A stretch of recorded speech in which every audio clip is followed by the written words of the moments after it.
నమస్కారం గురుగారు. నమస్కారం. ఇలా ఉంటుంది. అయితే ఆసనం యొక్క ఈ ప్రాధాన్యత అనేది ఇంత బావుంది. కానీ కొంతమంది ఈ మధ్య ప్లాస్టిక్ వైర్‌తో అల్లిన చిన్న చిన్న మ్యాట్స్ ఉపయోగిస్తున్నారు. అస్సలు అంటే కూడదండి వీటి వల్ల అవన్నీ. ఫలితం లేకపోగా దోషం ఏమైనా దోషం ఉంటుందా? ఉంటుంది. ఎందుకంటే ఎప్పుడైతే మీరు ఒక కూడని పదార్థాన్ని వాడుతున్నారో అది కూడనటువంటి ఫలితాన్నే ఇస్తుంది. అది అంటే హ్మ్. అక్కడ మనకు ఆధ్యాత్మికత ఉన్న గొప్పతనం ఏమిటంటేనండి, చెడు ఫలితాన్ని ఇవ్వదు. కానీ హ్మ్. కావాల్సిన ఫలితం రాకపోతే చేసి ప్రయోజనం ఏంటి? హ్మ్. అవును. అర్థమైందా మీకు? అవును. కావాల్సిన ఫలితం రావాలంటే రా కావాల్సిన విధంగా చేద్దాం. అంతే. ఇప్పుడు దేవుణ్ణి కొలుస్తున్నారు. ఒక మంచి చక్కటి కామ్యంతో కొలుస్తున్నారు. అవును. స్వామి నాకు ధనం కావాలి, ఆరోగ్యం కావాలి అని. అందుకు తగ్గట్టుగా చేద్దాం. హ్మ్. ఇవన్నీ ఫ్యాషన్ అయిపోయినాయి మనకి. అవును. కానీ అవును. ఏంటంటే పృథ్వీ తత్వాన్ని, మనలో ఉండేటువంటి ఆ అనుష్ఠాన తత్వాన్ని అనుసంధానం చేసే ఆసనం ఏం చేస్తుందంటే, మీ శక్తిని అది సరైన మార్గంలో నడిపిస్తుంది. ఓహ్! కొన్ని కొన్ని కూడని పదార్థాలు కూడవు. హ్మ్. అంతే.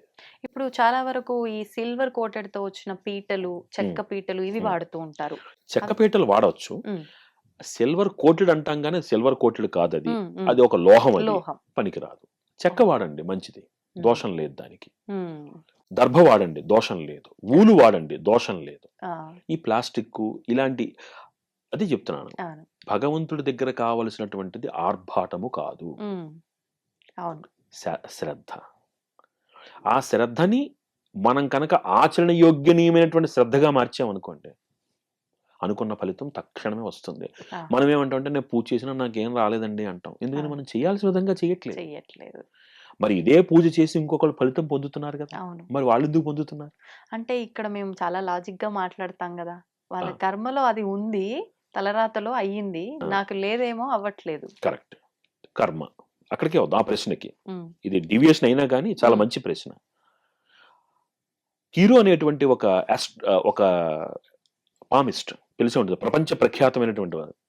అతను ఒక ప్రశ్న వేశారు. ఒక హ్మ్. రైల్‌లో అతను ప్రయాణం చేస్తున్నప్పుడు వెదర్ ఆస్ట్రాలజీ ఆర్ సైకాలజీ అంటప్పుడు వెంటనే హీరో అన్నాడు. ఇట్స్ సైకాలజీ అంటాడతను. ఆ!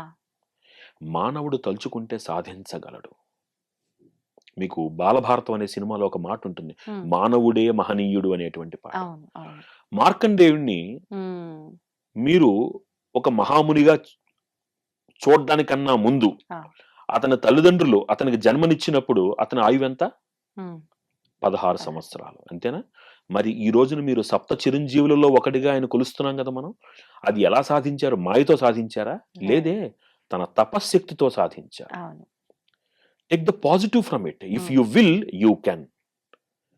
మనలో విల్ పవర్ ఉంటే మనం ఏదైనా సాధించొచ్చు. సాధించొచ్చు. ప్రకృతికి ఎదురుగా వెళ్ళలేకపోవచ్చు. హ్మ్. రేపటికి రేపు నేను ప్రియమ్మని అవ్వలేకపోవచ్చు. ఆ! కానీ నా ప్రయత్నం ఉంటే కనీసం నేను ఆ మార్గంలో ఎంతో కొంత దూరం నేను సాధించగలుగుతాను. హ్మ్. కాబట్టి కర్మ అనేటువంటిది ఎంత ముఖ్యమో, ఆ! నా యొక్క కర్మ కూడా అంతే ముఖ్యం. చేస్తున్న పని. అదే కర్మ. అదే కర్మ. అందుకనే భగవంతుడి కింద గీతాచార్యుడు ఏమన్నాడు? ఆ! శ్రేష్ఠుడైనటువంటి వాడు కర్మ ప్రారంభించి ఆపేయడు. ఆ! చేస్తాడు. చేస్తాడు. పట్టుదలతో చేస్తాడు. ఆ ఫలితం గురించి ఆలోచించడు. హ్మ్. అది గొప్పతనం.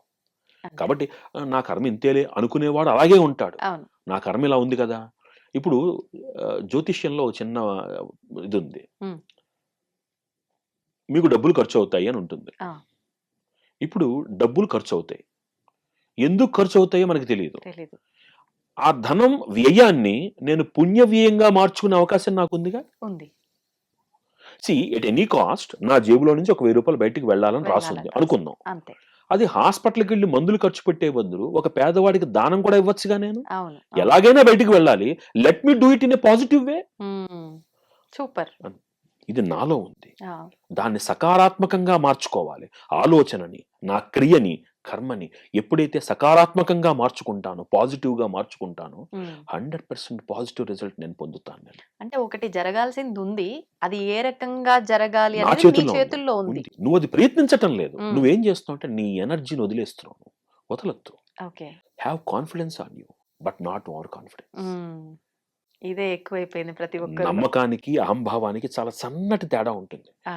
ఆ నమ్మకాన్ని నేను చేస్తున్నాను అనే స్థాయి నుంచి నా చేత చేయించబడుతోందనే సరెండరెన్స్‌కి మనిషి వెళ్ళాడనుకోండి, 2 చోట్ల పనే అవుతోంది. అవుతుంది. కానీ ఆలోచనలో తేడా వచ్చినప్పుడు అవును. క్రియలో వినయం పెరుగుతుంది. హ్మ్. క్రియలో వినయం పెరిగినప్పుడు ఆ అనుభూతిని, ఆ అనుభవాన్ని ఆనందంగా ఆస్వాదించగలుగుతారు. అవును. అందులోనూ మీరన్నట్లుగా నేను చేస్తున్నా అన్నప్పుడు పని చాలా కష్టంగా వస్తుంది. అనిపిస్తుంది. అంతా స్వామి చేయిస్తున్నాడు అన్నప్పుడు సులభంగా అయిపోతుంది. చిన్న ఎగ్జాంపుల్. ఇంక దానికి కూడా ఇంకా చాలా సులువైన ఎగ్జాంపుల్. ఆ! మీరు పసిపాపగా ఉన్నారు. ఒక 1 ఇయరో, 2 ఇయర్స్ బేబీగా ఉన్నారు. హ్మ్. మీరు తల్లిదండ్రులతో బయటికి వెళ్లారు. ఓకే. హ్మ్. మీరు భయంగా వెళ్లారా? నమ్మకంగా వెళ్లారా? నమ్మకంగానే. ఎందుకు వెళ్లారు నమ్మకంగా? మరి మీకు నడవడం కూడా చేత కాదు కదా! ఆ! ఎలా వెళ్లారు? నాకు ధైర్యం. ఏంటి ధైర్యం? నా తల్లి, తండ్రి ఉన్నారు అని. అంటే అక్కడ 2 నమ్మకాలున్నాయి. హ్మ్. నేను ఒకళ్ళతో ఉన్నాను. నేనున్న ఎవరితో అయితే ఉన్నానో వాళ్ళు సమర్థులు అనే నమ్మకం. అంతే. అయిపోయింది. ఎప్పుడైతే మీరు సొంతంగా బయటికెళ్తారో భయం. ఓ హ్మ్. వెనకాల నుంచి లారీ వస్తుందా? ముందు నుంచి స్కూటర్ వస్తుందా? భయం. భయం. నేను చేస్తుంటే భయం. హ్మ్. నా చేత చేయిస్తుంటే ధైర్యం. హ్మ్. కాబట్టి లెట్ మీ సరెండర్ మైసెల్ఫ్. అంతే. నా చేత చేయించబడుతోంది అనుకున్నప్పుడు హ్మ్. మనిషి చాలా నిర్మలంగా ఉంటాడు. పనిలో శ్రద్ధగా ఉంటుంది. అవును. ఫలితం కూడా ఆహ్లాదంగా ఉంటుంది. ఆధ్యాత్మికత అంటే ఆధ్యాత్మికత మనిషికి నేర్పించవలసిన మొట్టమొదటి లక్షణము హ్మ్. సహనం. నేను అనుకున్న పని కాలేదు కాబట్టి ఇది నా కర్మ అనుకోవడం కాదు. హ్మ్. ఇది నాకు రాలేదంటే ఇంకా నేను ప్రయత్నం గట్టిగా చెయ్యాలి. లేదా దీనికన్నా మంచిదేదో నాకుంది. దాని గురించి నేను ప్రయత్నం చెయ్యాలి. కానీ ఎక్కడ కర్మ కృంగిపోకూడదు. ఆపకూడదు. హ్మ్. ఇది ఆధ్యాత్మికత. మళ్ళీ మనం పూజ దగ్గరకొద్దాం. హ్మ్. ఇప్పుడు ఈ ఆసనం వరకు బావుంది. పూజ చేస్తున్నప్పుడు ఎవరు చేస్తే ఏముంది? ఇంట్లో ఖచ్చితంగా మనం దీపారాధన చేయాలి. ఆ భక్తి, ఆధ్యాత్మికత అనేది మన ఇంట్లో ఉండాలి అనే భావన ముఖ్యమైనది. ఇంటి యజమానే చేయాలి. హస్బెండ్ చేస్తేనే అంటే మగవారు చేస్తేనే ఎక్కువగా ఫలితం ఉంటుంది. ఆడవారు, స్త్రీలు చేస్తే గనక ఆ ఫలితం వారొక్కరికే వర్తిస్తుంది. ఒకవేళ యజమాని చేస్తే భార్య, పిల్లలకి వర్తిస్తుంది అది. కానీ వీళ్ళు చేస్తే వీళ్ళకే వర్తిస్తుంది. ఇలాంటి భేదాలన్నీ వింటున్నాం ఈ మధ్య కాలంలో. ఇది ఎంతవరకు నిజమంటారు? దీపం దేనితో పెడతారు మీరు? వత్తి, ఆ ఒత్తి దేనితో తయారు చేస్తారు? దూది, కాటన్, పత్తి. పత్తి. పత్తి అనేటువంటి వస్తువుకి కారకుడెవరు? హ్మ్. శనైశ్చరుడు. శనైశ్వరుడి అనుగ్రహం ఉందనుకోండి, హ్మ్. మనకి అద్భుతమైనటువంటి కొన్ని సత్ఫలితాలుంటాయి. ఆ! నువ్వుల నూనెతోనో, ఆవు నెయ్యితోనో పెడతారు. అవును. ఎందుకు ప్రాథమికంగా ఉదయం పూట పురుషుడే చెయ్యాలి అంటే, హ్మ్. ఒక పురుషుడు ఇంట్లో గనక సక్సెస్ అయ్యాడనుకోండి, కుటుంబం అంతా ఆనందంగా ఉంటుంది. అవును. అంతేనా? అవునండి. ఒక ఆఫీస్ పని మీదో, వ్యాపారం పని మీదో బయటికి వెళ్తూ ఉంటాడు. హ్మ్. అక్కడ ఏ అడ్డంకులు రాకుండా తను చేస్తున్నటువంటి ఆ ప్రతిఫలం అతనికి లభించిందనుకోండి, ఆ వ్యాపార వృద్ధి జరిగిందనుకోండి, హ్మ్. అతడు క్షేమంగా ఇంటికి వచ్చాడనుకోండి. వీటన్నింటికి కారకుడు ఎవరంటే శనైశ్చరుడు. ఓహ్! మహనీయమైనటువంటి గ్రహం అది. ఆ! మనం చూసి ఆయన భయపడతాం. కాదు, భయపడతాం. మహాయోగ్యుడైన. ఆ! ఆయన అనుగ్రహం లేకుండా చాలా పనులు కావు. హ్మ్. అందుకని ప్రాథమికంగా ఉదయం పూట పూజ గాని, దీపము గాని ఇంటి యజమానిని ఎందుకు చేయమంటారంటే, అతను చేపట్టే ప్రతి పనిలో విజయం సాధిస్తే కుటుంబం అంతా ఆనందంగా వృద్ధి చెందుతుంది. హ్మ్. ఇది ఉదయం పూట. ఆ! సాయంకాలం పూట దీపం సుమంగళి స్త్రీ పెట్టాలి. హుహుహు. ఎందుకని? సాయంకాలం పూట ఆ చంద్రుడు ఎక్కువగా ఉంటుంది ఆ సమయంలో మనకి. ఆ సమయంలో చంద్రగ్రహానుకూలతతోటి ఇంట్లో అందరూ మనశ్శాంతిగా, ఆహ్లాదంగా ఉండేందుకు, తన సౌభాగ్యం నిలబడేటందుకు స్త్రీ సాయంకాలం పూట దీపం పెట్టాలి. ఆహా! ఇలా విభజించటంలో ఆంతర్యము, హ్మ్. దాని వెనకాల ఉన్నటువంటి కారణం అది. ఆహాహా! అత్యవసరమై బయటికి వెళుతూ నేను చేయలేను, నువ్వు దీపం పెట్టు, తప్పేం కాదు. అవును. కానీ వాళ్ళు చేయడంలో ఆంతర్యం ఏమిటంటే, వాళ్ళు బాగుంటే ఇల్లంతా బాగుంటుంది. హ్మ్. వాళ్ళ ఆలోచనలు, వాళ్ళ నడవడిక, వాళ్ళ యొక్క క్షేమము హ్మ్. ఇంటి అంతటికి ఆరోగ్యాన్ని, ఆనందాన్ని ఇస్తుంది. ఆ! అందుకనే మగవాడు గుడికి వెళ్తే ఇంట్లో ఉన్న వాళ్ళు లైన్‌గా అందరి పేర్లు చెప్పే ఎక్కర్లేదు. సహకుటుంబానాం అయిపోయింది. అంతే అంతే. సరిపోతుంది. అంతే. హ్మ్. కానీ లిస్ట్ చెప్పేస్తా ఉంటాం. మొత్తం అక్కడికెళ్ళి లిస్ట్ మొత్తం ఊరు అందరికి చెప్పేస్తాం మనం. అది అవసరంలా. ఆ! చక్కగా ఫలానా గోత్రం, ఫలానా పేరు, నామధేయస్య సహకుటుంబానాం. భార్య పేరు గూడా చెప్పక్కర్లేదు. హుహు. అలా అని భార్య గుడికి వెళ్ళిందనుకోండి, తన భర్త పేరు చెప్పుకునేందుకు అవకాశం లేదక్కడ. హ్మ్. చెప్పుకున్నా అది వాళ్ళిద్దరికి మాత్రమే పరిమితం అయిపోతుంది. ఆహా! అందుకని క్షేత్ర దర్శనం చేసేటప్పుడు స్త్రీ ఒక్కటూ చెయ్యరాదు అని మనకి ప్రమాణం ఉంది. ఆహాహా! క్షేత్ర దర్శనం ఎప్పుడూ భర్తతో కూడి తను చెయ్యాలి. హ్మ్. భర్త ఒక్కడు చేసినప్పుడు అంటే ఇప్పుడంటే మనం ఏదో అది ఒక టూర్ కింద వెళ్తున్నాం. ఒకప్పుడు ఈ ఆధ్యాత్మిక క్షేత్రాల యొక్క దర్శనం ఎందుకు చేసేవాళ్ళు అంటే అనుష్ఠాన బలాన్ని, దైవ బలాన్ని పెంచుకుందుకి. ఎప్పుడైతే తను సశక్తివంతుడవుతాడో కుటుంబాన్ని ఇంకొంచెం బాగా చూసుకోగలుగుతాడు. హ్మ్. అలా ఒకప్పుడు చేసేవారు. కానీ స్త్రీ ఒక్కటి అలా వెళ్ళడానికి అనుమతి లేదు. ఇప్పుడు హ్మ్. ఇప్పుడు నేను ఆ విషయాలన్నీ చెప్పాననుకోండి, మళ్ళీ అదో ఇగో ఆడవాళ్ళని తక్కువ చేస్తాననుకుంటారు. కాదు. దాని వెనకాల ఒక కారణం ఉంది. ఏంటండి? అదేమిటి అంటే సహజంగా స్త్రీకి ఒక అద్భుతమైనటువంటి బాధ్యత ఉంది హ్మ్. మన సమాజంలో. ఒక సమాజము యొక్క దిశానిర్దేశము చెయ్యగలిగినటువంటి సమర్థురాలు ఎవరంటే స్త్రీ మాత్రమే. ఆ! అదేంటండి అంటే పురుషుడి దగ్గర లేనటువంటి సహనము స్త్రీ దగ్గర ఉంటుంది. అందుకనే పిల్లలు తండ్రితో మాట్లాడడం కంటే తల్లితో మాట్లాడడానికి ఎక్కువ ప్రిఫరెన్స్ ఇస్తారు. అవును. ఈ నేపథ్యంలో ఒక కుటుంబాన్ని సంయమనంతోటి నడిపిస్తూ కుటుంబంలో పిల్లల యొక్క పురోగతి, సన్మార్గంలో వెళ్ళేందుకు కావలసినటువంటి శక్తిని హ్మ్. ఇవ్వగలిగినటువంటిది స్త్రీ. తన కుటుంబ బాధ్యతలను విడిచిపెట్టి తాను కనుక తీర్థయాత్రలకు దైవబలం కోసం తిరిగితే, ఆ హ్మ్. ఇల్లేమైపోతుంది? ఇబ్బంది పడతారు ఇంట్లో వాళ్ళు. 100% హ్మ్. ఆ ఒక్క ఇల్లే ఇబ్బంది పడదు. హ్మ్. హ్మ్. అవును. సంస్కారం అనేటువంటి బీజము పిల్లలకి వెళ్ళకపోతే సమాజం ఇబ్బంది పడుతుంది. వాస్తవం. అందుకని స్త్రీ చాలామంది ఏమంటారంటే, మమ్మల్ని హౌస్ వైఫ్ అంటారు. హోమ్ మేకర్ అనేటువంటి కొత్త పదం తీసుకొచ్చారు. అసలు హౌస్ వైఫ్ అనేది ఎంత విలువైన పదం అసలది. ఒకప్పుడు మన పెద్దవాళ్ళు ఏం చెప్పారు? ఇంటిని చూసి ఇల్లాలని చూడమని లంచం. చెప్పారు. ఒక సంస్కారానికి బీజం ఒక స్త్రీ. హ్మ్. అంటే జన్మనివ్వడము అంటే, ఒక పురిటి నొప్పులతోటి పునర్జన్మను పొందుతుందామె. అవును. పునర్జన్మని పొందిన తర్వాత, మరి ఆ బిడ్డ ఎదుగుదలలో తన పాత్ర హ్మ్. ఆలోచించండి. అవును. 2 మరి ఈనాటి జనరేషన్‌లో ఆడవాళ్ళు ఆరోగ్యాన్ని ఎందుకు కోల్పోతున్నారు? హ్మ్. వాళ్ళ ఆరోగ్య ప్రాధాన్యమై మనం పెట్టినటువంటి కొన్ని నియమాల్ని అవి అణగదొక్కడం అని భావించటం వలన జరుగుతున్న కొంత ప్రమాదం. అంటే ఒకటి ఇక్కడ హ్మ్. ఇంకోటి కూడా మనం అర్థం చేసుకోవాల్సిందేంటంటే, జరిగినటువంటి కొన్ని కొన్ని సంఘటనల వల్ల ఈ అపోహలు బయటపడ్డాయి. ఆ! మరి మగవ మాంచాలు యుద్ధ రంగంలోకి వెళ్ళలేదా? రాణి ఝాన్సీ లక్ష్మీబాయి వెళ్ళలేదా యుద్ధంలోకి? ఎన్ని వేల మంది స్త్రీ మహిళామణులు వెళ్లి యుద్ధం చేయలేదు? అవును. అలా కాదు. ఆ! వాళ్ళకి నియమింపబడినటువంటిది వాళ్ళు చేశారు. చేశారు. కానీ ప్రాధాన్యంగా పూజ చేసేటప్పుడు హ్మ్. పురుషుడు ఎందుకు చెయ్యాలి అంటే, తాను, తన కుటుంబము తన మీద ఆధారపడి ఉంది కాబట్టి, హ్మ్. ప్రాతఃకాల పూజ అతను, సాయంకాలం పూజ స్త్రీ చేయడం అనేది ఒక ఆనవాయితీగా వస్తుంది. ఒక ప్రామాణికంగా చెప్పారు దీనికి. హ్మ్. అదనమాట. ఇప్పుడు ఈ దీపారాధన విషయంలో గూడా మళ్ళీ ఎన్నో సందేహాలు. సరే ఎవరో ఒకరు చేస్తున్నాం అయిపోయింది బావుంది. అంటే ఏదైనా సూతకం వచ్చినప్పుడు హ్మ్. ఈ మధ్య కాలంలో చాలామంది మాటల ద్వారా పెద్దవాళ్ళ మాటల ద్వారా అసలు ఆపాల్సిన అవసరమే లేదు దీపారాధన. మీరు ఖచ్చితంగా సంవత్సరం పాటు చేసుకోవచ్చు అని. ఎంత చెప్పినప్పటికీ చాలా మందిలో అలా ఎలా చేస్తాం సూతకంలో ఉన్నప్పుడు మేము చెయ్యము, మేము ఎక్కడికి వెళ్ళము ఆలయాలకి.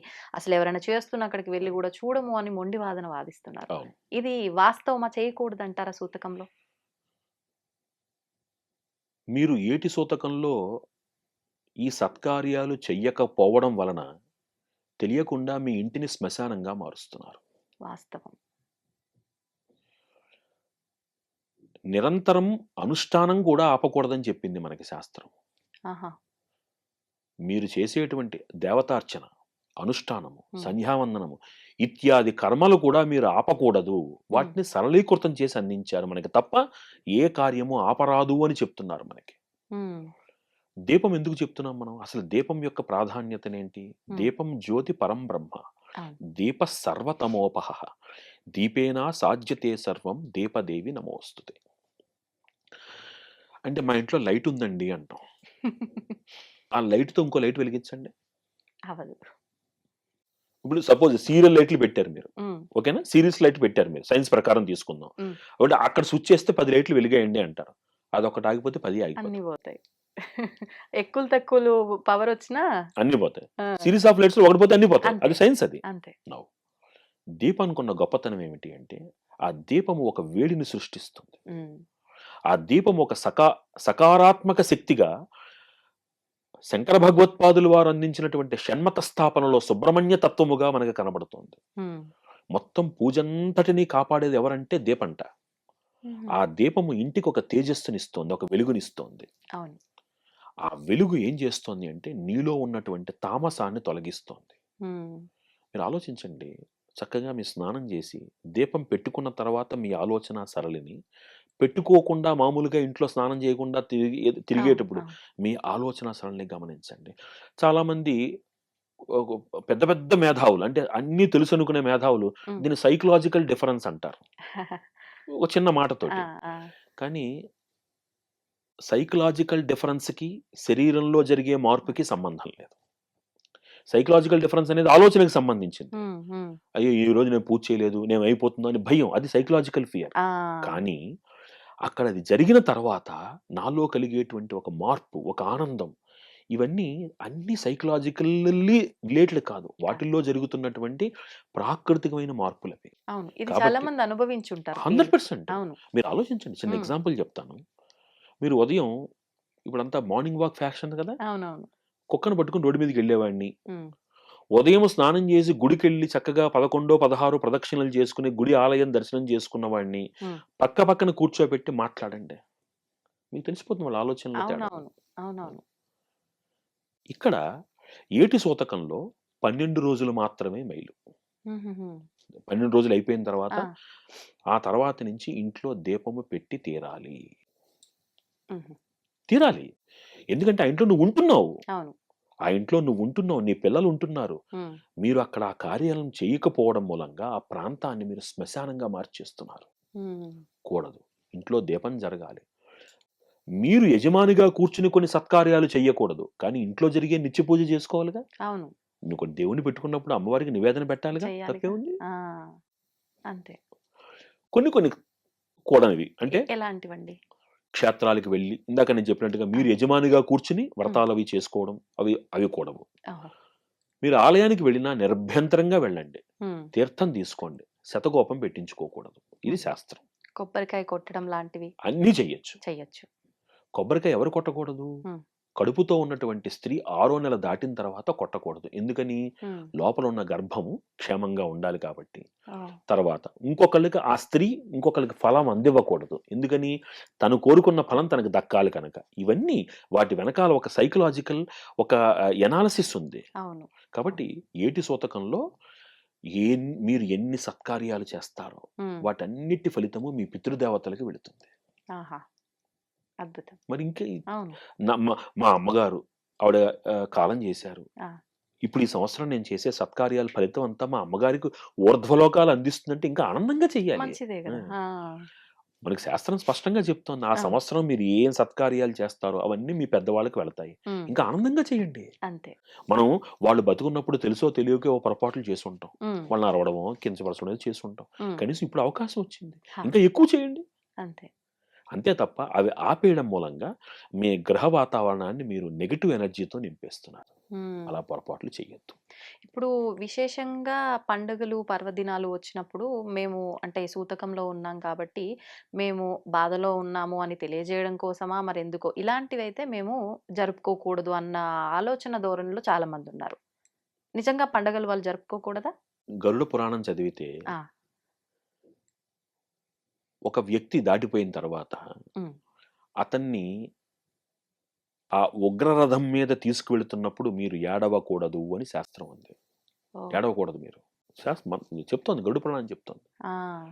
అక్కడే ఏడవకూడదు అనుకున్నప్పుడు, వాళ్ళని వెళ్ళేవాళ్ళు ఆనందంగా వెళ్ళాలి అని మనకు చెప్తున్నప్పుడు, మీరు ఆర్భాటంగా చేసుకోకండి. హ్మ్. కనీసం చక్కగా అందరూ ఉల్లాసంగా ఉండండి తప్పేముంది? అయ్యో! ఎట్లా సాధ్యపడుతుందండి? ఇందాక నేను చెప్పినట్టు మీరు పండగ చేసుకోవడం లేదు అనుకుందాం. హ్మ్. మీ పిల్లలు దీపావళొచ్చింది. హ్మ్. ఒక సంక్రాంతొచ్చింది. మీ ఇంట్లో పిల్లలు ఏవో చేసుకోవాలనుకుంటున్నారు.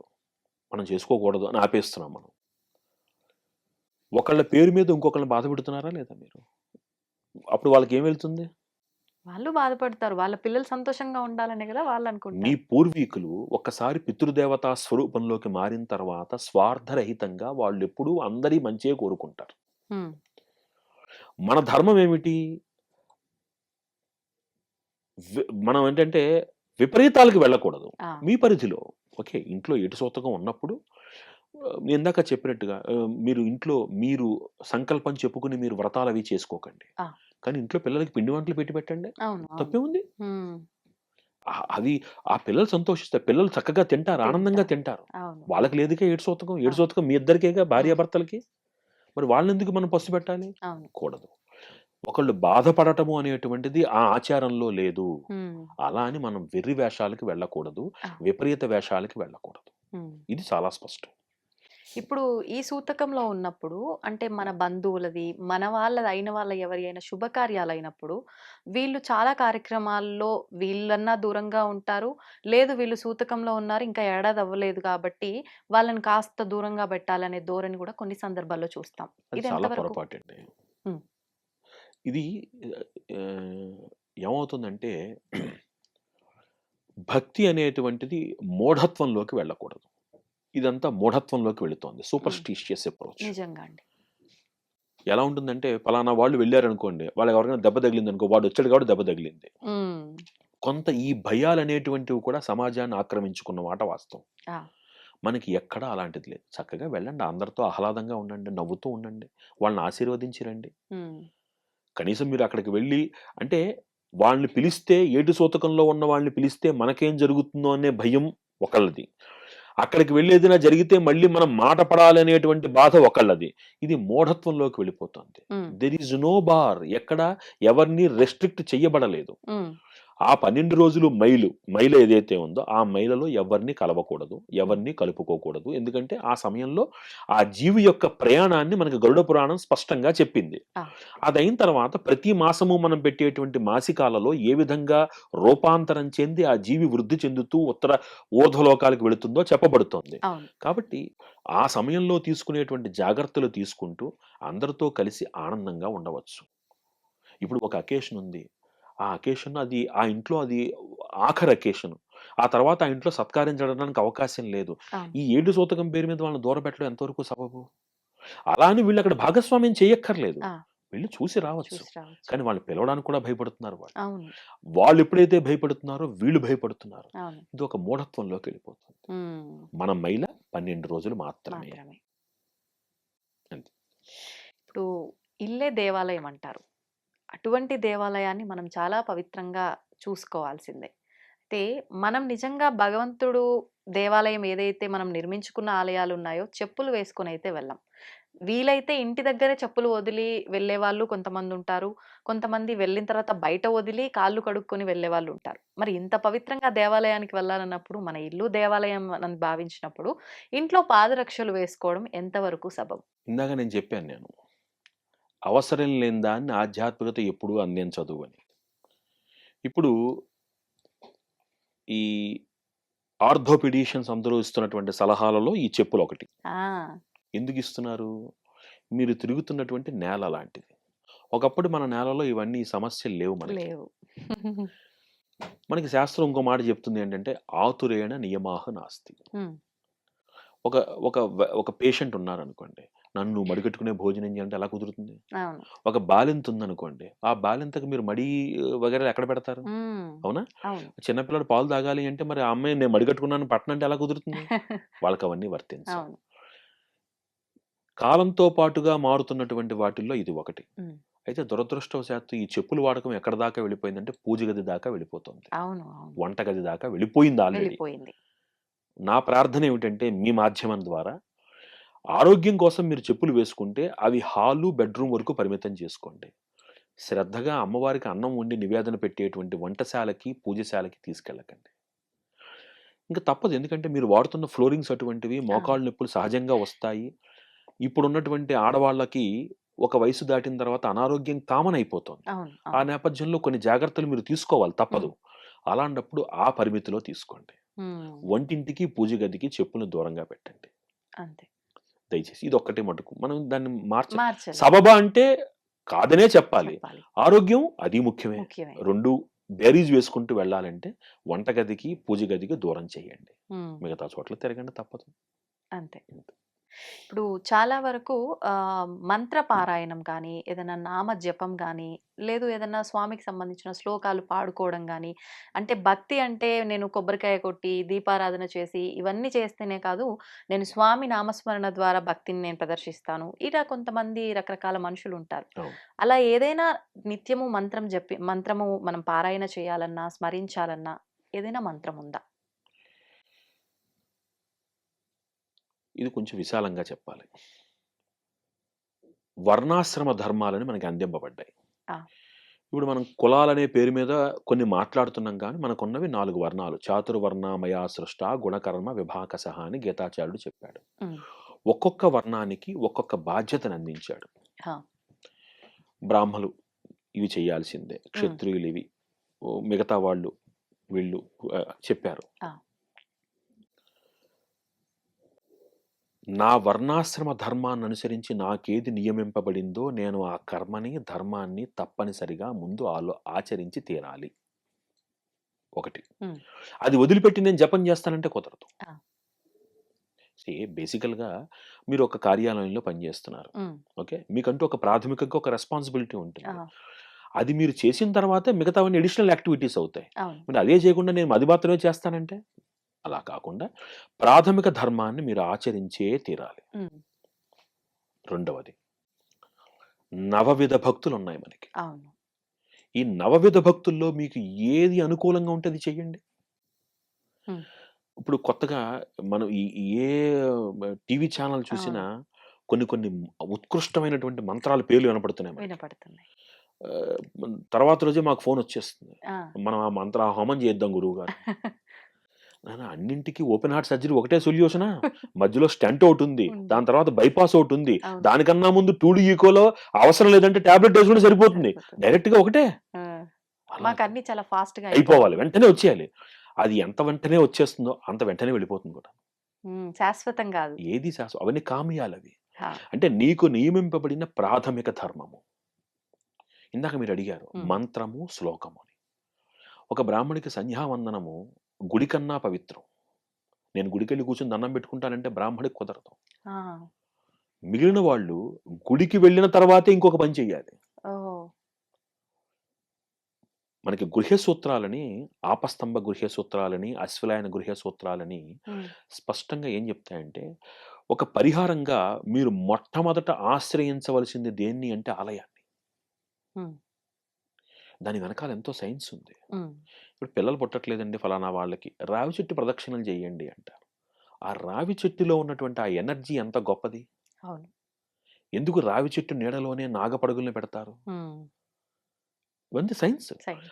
ఆలయానికి వెళ్లి మీరు పొద్దుటే దర్శనం చేసుకొని ప్రదక్షిణలు చేయడం వల్ల కలిగేటువంటి గొప్పతనం ఏమిటి అంటే అక్కడున్న సకారాత్మక శక్తి మిమ్మల్ని ఆవహిస్తుంది. It's a vibration that enters into your body hmm. And that is unlimited. అవును. అంతే కదా! అది ఎనర్జీ ఎక్కడి నుంచి వస్తుంది? ప్రకృతి నుంచి వస్తుంది. ప్రకృతి ఇట్ నుంచి. ఈస్ నాట్ దట్ అది ప్రసాదం గిన్నెలోనే ఉంది. గిన్నెలో ప్రసాదం అయిపోతే అయిపోయినట్టు కాదది. అవును. Enormous energy. అది ప్రాతకాలంలో గొప్పతనం ఏమిటి? హ్మ్. ప్రాతకాలంలో వచ్చేటువంటి కిరణాలలో ఉన్న గొప్పతనం వలన హ్మ్. ఆలయ ప్రాంగణం మరింత శోభాయమానంగా ఉంటుంది. ఆ! కాబట్టి మిగిలిన వాళ్ళు ముందు గుడికి వెళ్ళే ఇంకో పని చెయ్యాలి. హ్మ్. బ్రాహ్మడు ముందు సంధ్యావందనం చేసిన తర్వాత ఇంకో పని చేయాలి. హుహుహు. అలా ఒక్కొక్కళ్ళు ఒక్కొక్క మంత్రాన్ని అంటే ఒక్కొక్క విధమైనటువంటి భక్తిని ప్రదర్శించవచ్చు. హ్మ్. ఇకపోతే నాకు ఆనందాన్ని కలిగించడానికి నవవిధ భక్తులున్నాయి. నేను సంగీతం వింటాను. అవును. శ్లోకాలు వింటాను. చూస్తాను. హ్మ్. ఏదైనా అన్నీ కూడా ఈక్వల్ ఫలితాన్నే ఇస్తాయి. హ్మ్. ఇది కాక నేను జపంలో తరించాలి అనుకుంటే సార్వజనీక మంత్రాలు కొన్నుంటాయి. ఆ! అందరూ చేసుకోదగినటువంటివి.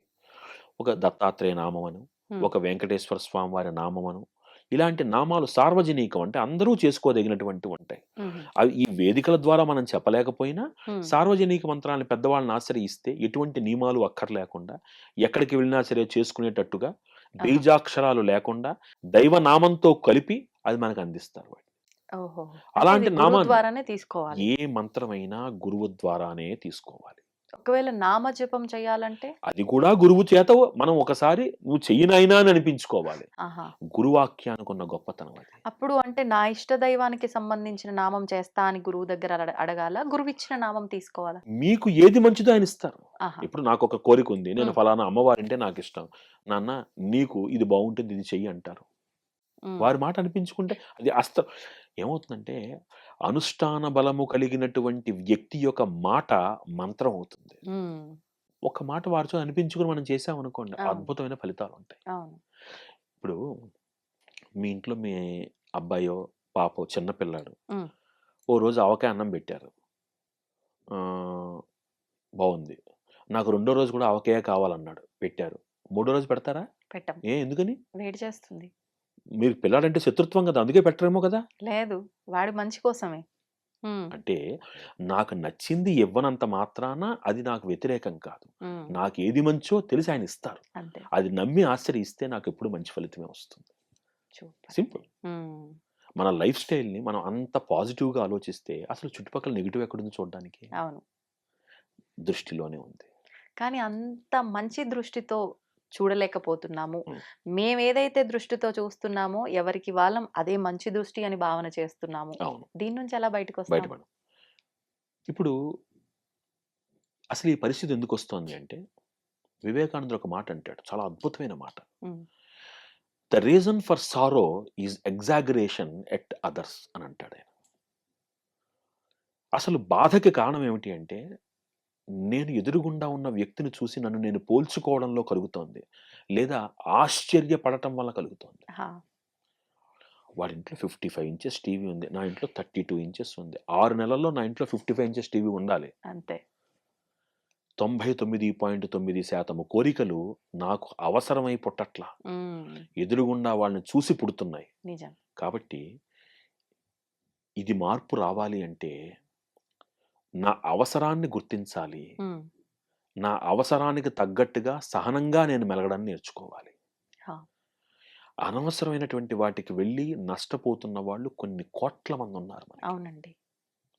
అత్యాస, overnight, hmm. Everything fast money, easy money. మనకివన్నీ వద్దు. హ్మ్. ఏది నీకు రావాలో నియంత్రింపబడిందో నీ ప్రయత్నం వలన కొంతొస్తుంది. అవును. నీ ప్రయత్నంలో నిజాయితీ వలన, దైవబలం వలన కొంతొస్తుంది. హ్మ్. అంబానీ దగ్గరున్న 1,00,00,000,000 అందరి దగ్గర ఉండాలని నియమం లేదు. ఆ! అలా అని 1,00,00,000,000 ఉన్న అంబానీ ఆనందంగా ఉన్నాడన్న నియమమూ లేదు. నీకు కావాల్సింది ఆనందమా? ధనమా? ఆ! ఈ ఒక చిన్న ప్రశ్న నీకు నువ్వు వేసుకుంటే, హ్మ్. నీకు ఆనందం కావాలి అంటే నీ చుట్టుపక్కల బోలెడంత ఆనందం ఉంది చూస్తే. ఏమంటారండి నిజమైన ఆనందం ఏంటసలు మీరు చెప్తున్నది? రాత్రి ఆనందంగా పడుకోండి అదే ఆనందం. మేమనుకుంటున్నాము చేతి నిండా డబ్బుండి, నేను షాపింగ్‌కెళ్ళాలి. నాకు నచ్చింది కొనాలి. దానికి తగ్గట్టుగా డబ్బుందా లేదా? అది ఆనందం. లేదు నేనిప్పుడేదన్నా తినాలనుకుంటున్నా. నా చేతిలో దానికి తగ్గట్టుగా ధనముందా లేదా? అది ఆనందం. ఆనందం. ఇంతే ఇందులోనే మేము ఆనందం వెతుక్కుంటున్నాము. ఇదే ఆనందం అనుకుంటున్నాం.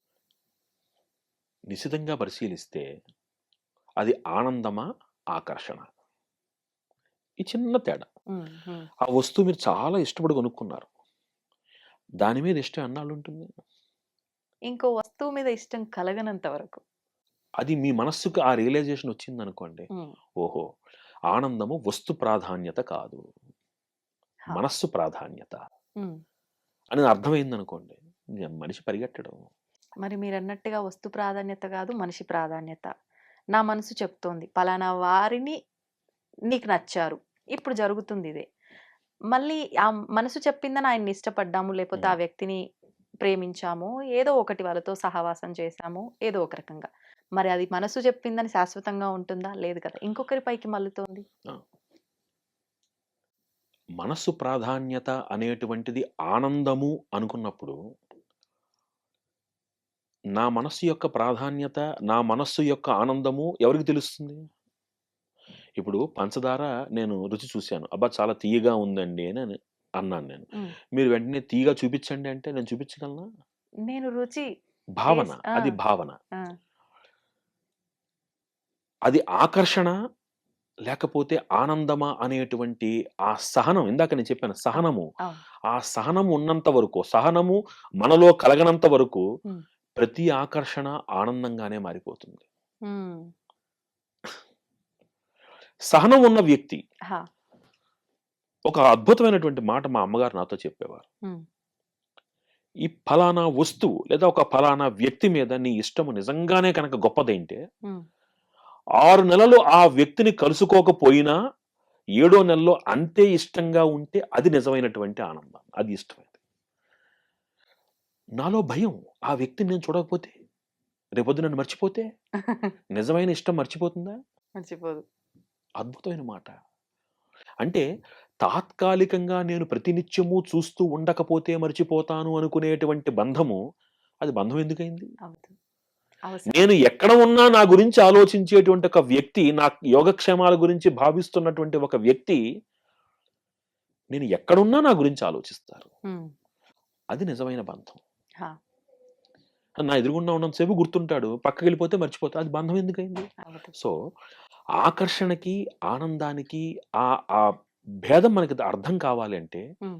ముందు నాలో సహనం కావాలి. అవును. అది అర్థమయ్యేంత సహనం కావాలి. హ్మ్. మీరన్నట్టుగా నేను ఈ వ్యక్తి ఆ వ్యక్తితో సహవాసం ఎందుకు చేస్తున్నారంటే, ఇప్పుడు సహవాసం చెయ్యకపోతే చేజారిపోతాడేమోనన్న భయం. నిజం. ఇంకొకళ్ళకి వెళ్ళిపోతారేమో అన్న భయం. అవును. ఈ భయంలో ఆకర్షణని ఆనందం అనుకుంటున్నాం. హ్మ్. ఇది ఆకర్షణ అని తెలిసే సమయానికి దూరం వెళ్ళిపోతోంది. అవును. వదులుకోలేని నిస్సహాయత, బాధ. హ్మ్. ఆకర్షణ ఎప్పుడూ చివరికి బాధనే మిగులుస్తుంది. అద్భుతం అండి. నిజంగా చాలా మంచి విషయాలు, చాలా చక్కటి వివరణ ఇచ్చారు. మరిన్ని టాపిక్స్ మరొక మంచి ఎపిసోడ్‌లో మాట్లాడుకుందాం. ధన్యవాదాలండి. శ్రీరామరక్ష. దీన్ని తవ్వండి. తవ్వుతూనే శివలింగం. పరమాత్మకు జీవా సరే దాన్ని అట్లా కప్పేసేయండి, చూపించదండి. Krishna is there. మూర్తి పూజ కాదు, సాక్షాత్ బ్రజేంద్ర నందన భగవాన్ ఉన్నారు మూర్తిలో. ఏమీ ఆశించకుండా ఆరాధించే వాళ్ళు కూడా ఉన్నారా ప్రభుజీ? నిజమైన భక్తి అంటే మనకు తెలియదు కాబట్టి